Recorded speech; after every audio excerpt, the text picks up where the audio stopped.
নমস্কাৰ বন্ধু বান্ধৱীসকল, সুপ্ৰভাত। আজি শিৱৰাত্ৰি উপলক্ষে মই ওচৰতে থকা মন্দিৰটিত যাবলৈ ওলাইছোঁ, ৰামেশ্বৰ দেৱালয়। তাত গৈ আপোনালোকক পৰিৱেশটো দেখুৱাবৰ কাৰণে চেষ্টা কৰিম।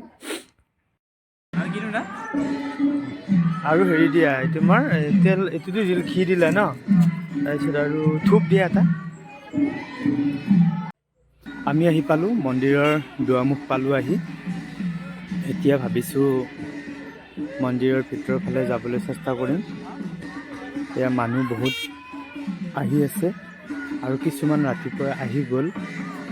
যিহেতুকে আজি বতৰো ভাল, দৰ্শনাৰ্থীও বাঢ়িব। হৰ হৰ মহাদেৱ। এয়া আমি যাবলৈ চেষ্টা কৰিছোঁ ভিতৰৰ পিনে। মন্দিৰৰ ভিতৰ ভাগত যথেষ্ট মানুহ সমাগম হৈ আছে। ইয়াতে নাম কীৰ্তন আৰম্ভ হৈ আছে। শুনিব পাৰিছোঁ যে খন্তেক পিছতে বেণ্ড পাৰ্টি আহিব, তেওঁলোকেও বেণ্ড পাৰ্টি প্ৰদৰ্শন কৰিব। আৰু আমি ভিতৰৰ ফালে গৈ আছোঁ। এয়া বিভিন্ন ধৰণৰ ভক্ত বিভিন্ন জেগাৰ পৰা আহি আছে। তেওঁলোকে কিছুমানে শাৰী পাতি ৰৈ আছে, আমিও লাইনত গৈ থিয় হওঁ। এয়া আমি গৈ আছোঁ। যথেষ্ট মানুহ হৈছে। যিহেতুকে ৰামেশ্বৰ দেৱালয় খৈৰাবাৰী নামৰ এটি পৰিচিত এলেকাত অৱস্থিত এই মন্দিৰটি, গতিকে ইয়াত বহুতো ভক্ত বাকী দিনবিলাকতো আহি থাকে। যিহেতুকে এখন শিৱৰ থান, গতিকে শিৱৰাত্ৰি বুলি আজি অলপ মানুহৰ সংখ্যাটো বাঢ়িব। গধূলিলৈকে বহুতো কাৰ্যসূচীও আছে জানিব পাৰিছোঁ। অহাকালিও ইয়াতে বিভিন্ন ধৰণৰ কাৰ্যসূচী আছে।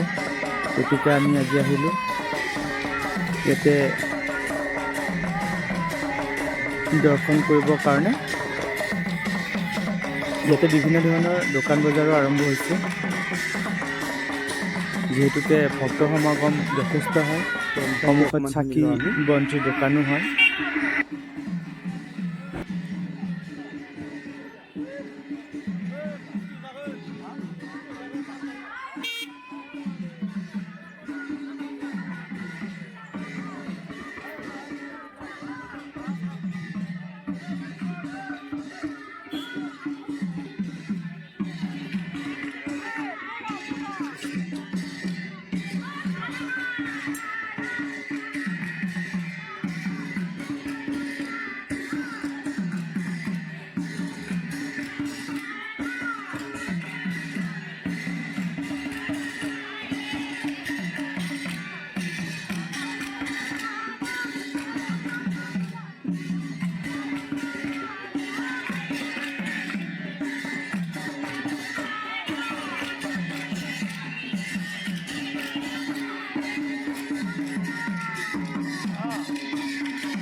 এই যে ত্ৰিশূলবিলাক ইয়াতে দেখিছে, ইয়াতে এই ত্ৰিশূলবিলাক বিভিন্ন ভক্তই আগবঢ়োৱা ত্ৰিশূল।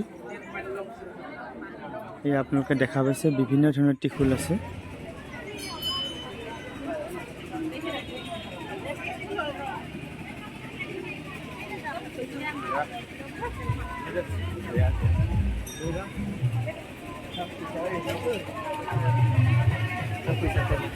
Hello.